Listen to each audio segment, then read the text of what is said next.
Okay, I've had some people ask what's the best way to set the machine up on a job, and what I have found, what I do, and of course you get used to the machine and the amount of pressure and all that the more you use it, but what I like to do is I open up the springs all the way and I put my piece in.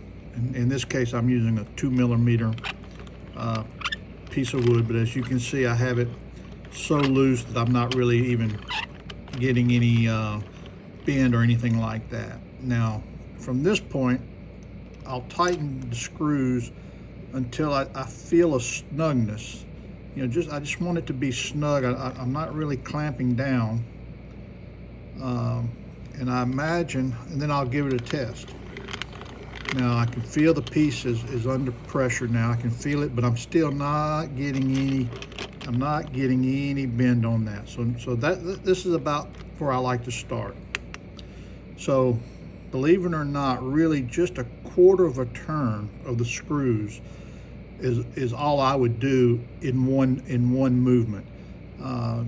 You can tighten this thing down so much that you will crack the board. So you don't, it's always better to be a little less, and you can always give more bend as opposed to trying to go all the way.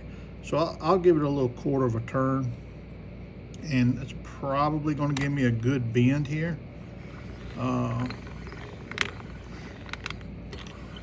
There we go. That's a pretty good bend. I'll take that out.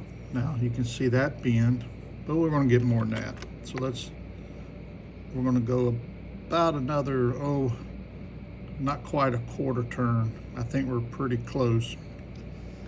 And again, you will develop a feel for this. The main thing I say is to start off slow.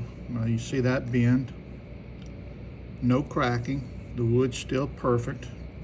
So let's go a little bit more. And here you really want to be careful. Yeah, that's bending nicely there. Now there are some guys that just can't get away from the water and soaking, and they feel like they get a better, even more bend out of pieces, which obviously would work. But we advertise the machine, and I use the machine, and I never soak my wood. But that's a pretty good bend. We'll go try to get a little bit more out of it. Again, I'm maybe turning it 1/8. And there, that's going through really nice. There we go. So you can see that bend, and there is absolutely no cracking in that wood. Hope that helps. If you have any questions, let me know.